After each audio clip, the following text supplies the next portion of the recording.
هلمند کې د بوس کلا د ښاري کانال د تحکیمکارۍ چارې پیل شوې. دا پروژه د هلمند سیندیزې منځنۍ فرعي حوزې او د خوراک نړیوال سازمان په مالي ملاتړ سروې او ډیزاین شوې چې رسماً د پلي کېدو چارې پیل شوې. په دې پروژه کې د 900 متره په اوږدوالي، 4 متره عرض او 6 متره په جګوالي د یوه استنادي دیوال د جوړېدو چارې ترسره کیږي چې د شاوخوا 6 میاشتو په جریان کې به ګټې اخیستنې ته وسپارل شي. په دې کې ګبین هم کاري د دې کار دغه چې دی 15 متره جګواله دی، ګبیني کار دی او 4 متره د دې بار دی، 4 متره په اندازه باندې او دغه چې دی کار په بشري کومک باندې کیږي.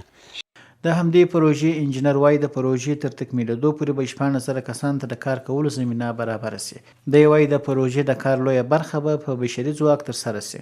پروژې ټول کار باید په بشري منابعو یا په اصلاح په انسانانو باندې ترسره شي. ماشینري هیڅ وخت تر څو چې ضرورت پیدا شوی نه عاجل ورته نه کېږي. نو تقریبا د دې پروژې تر تکمیله پورې شاوخوا موږ 14,000 کسانو ته د کار زمینه برابرولی شو. البته هغه کسان چې هغه غیر مسلکي یا موږ لیبر ورته ویلی شو.